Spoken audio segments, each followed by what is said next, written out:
ఓం నమ శివాయ. శ్రీశైల మల్లికార్జున మేడారం సమ్మక్క సారక్క చిలుకూరు బాలాజీ స్వామి. ఓం నమ శివాయ. గోపురం టీవీ చూసే వాళ్ళ ప్రేక్షకులందరికీ నమస్కారం. నా పేరు రామ్ శాస్త్రి. చిలుక జోషం అంటండి ఆ కాలంలో ఉంది, ఇప్పుడుంది, ఇక ముందు గుడిక నడుస్తుంది. చిలుక జోషం అంటే నిజముందండి, నమ్మండి, వినండి. జూలై నెల 6 నుంచి 12 వరకు 12 రాశుల మీద ఈ రాశి మీద గురుబలం ఎంత ఉంది, ఈ రాశి మీద శని బలం ఎంత ఉంది, మంచి ఎంత, చెడు ఎంత, లాభం ఎంత, లుక్సాన్ ఎంత, కష్టం నష్టం సుఖం దుఃఖం లాభం లుక్సాన్ చెప్తా వినండి.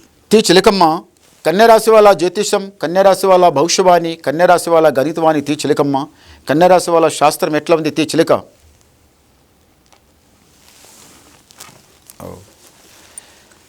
కన్యరాశి వాళ్ళకి సాక్షంగా జగన్మాత సమ్మక్క సారక్క. కన్యరాశి వాళ్ళ దగ్గర తెలివి జ్ఞానం చాలా బాగుంది. అందరితో కలిసి ఉంటారు, మీరు అందరితో కలిసి ఉంటారు.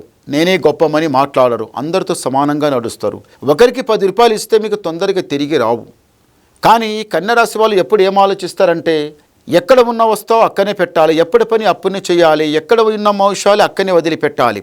అంతేగాని ఎక్కడో ఉన్న విషయాలు ఇది ఇంటి లోపల తీసుకొచ్చి ఊక అది విధి లొల్లి చేసుకోవద్దు. ఎప్పటి పని అప్పుని చేస్తే బాగుంది, ఈ పని రేపు చేస్తాం కదా, ఎల్లుడు చేస్తాం కదా, అట్లా అనుకోవద్దు. ఎప్పటి పని అప్పుని చేయాలని ఇది మీ దగ్గర చాలా బాగుంది. కానీ కష్టానికి మాత్రం భయపడరు కన్యరాశి వాళ్ళు. చదువుల మనగాళ్ళు, చదువుల మాత్రం అస్సలు వెనుక జరగరు. చదవాలి. ఒక్క చదువు కాదు, ఎన్నో ఉన్నాయి, అవన్నీ చదువుకోవాలి, చాలా పైమెట్టు ఎక్కాలి, రాజా బతకాలి, నా ఇంట్లో ఉన్న వాళ్ళు నాకు పెద్దలకు మెచ్చుకోవాలి, అందరితో కలిసి నడవాలి అని ఎన్నో రకాలుగా మీరు ఆలోచిస్తారు. అది బాగుంది. మళ్ళొకటి ఏముందంటే మాత్రం ఇంతవరకు సతాయించిన శని దరిద్రం చాలా చెడ్డది. కన్యరాశి వాళ్ళ దగ్గర ఒకటి ఏముందంటే, కొత్తది ఏదన్నా వస్తువు కనిపించింది అనుకోండి, కొత్తది వచ్చిందంటే ఏదన్నా ఉంటే దానిమని కొనాలనిపిస్తుంది. 10 రూపాయలు ఎప్పటి నుంచో జమ చేసి 10 రూపాయలు అది తీసుకొని దానిమని తీసుకోవడం రావడం, కొన్న తర్వాత బాధపడడం. అరే 10 రూపాయల మాలుని 20 రూపాయలు పెట్టి కొంటే ఇంకా కొన్ని రోజులు అవుతుంటే అది సస్తా అవుతుంటే అది బాగుండే కదా, అనవసరంగా ధనమని కొంటి కదా, నేనే ముందు కొంటి కదా అని మళ్ళీ బాధపడడం, కొనడం, బాధపడడం. మీకు ఎండి బంగారం అంటే చాలా ఇష్టం. ఎండి బంగారం మీకు చాలా ఐస్కంతం అతికినట్టే ఉంటుంది. ఎండంటే బంగారం అంటే సామాన్య విషయం కాదండి. బంగారం అంటే అది ఒక జీవి. పై మీద బంగారము ఒక ఉంగరం ఉంటే పై మీద ఎంత ప్రతి మనిషి ఎవరైనా కానీ పై మీద ఇంత బంగారం ఉండాలి. అది చాలా మంచిది. మన పై లోపల రక్తం ఎట్లా ఆడుతూ ఉంటుందో దాని లోపల గుడక అది బంగారం అంటే అలాంటిది. పైకి కంపల్సరీగా వేలుకు బంగారం ఉంగరం ఉండాలి.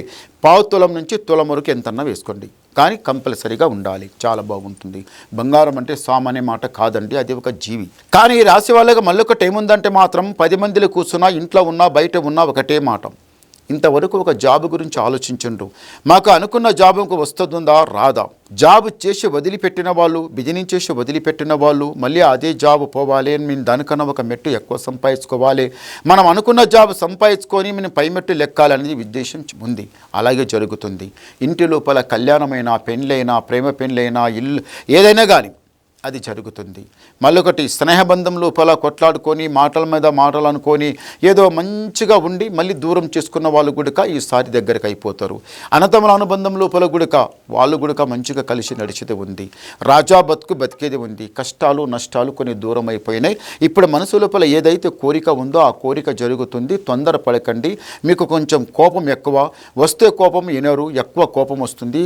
కోపం పెట్టుకుంటే పనులు సాగాయి. కోపం పెట్టుకోవద్దు, కోపం మాత్రం ఉండవద్దు. కోపం లేకపోతే మీకు చాలా బాగుంటుంది. కోపంతో అన్ని నష్టపోతారు, అన్ని కష్టపడతారు. కోపం మాత్రం మీకు వద్దండి, మంచిది కాదు. ఒకసారి గవ్వలిస్తాం. ఓం నమ శివాయ. చాలా మంచి గవ్వలు పడ్డాయి.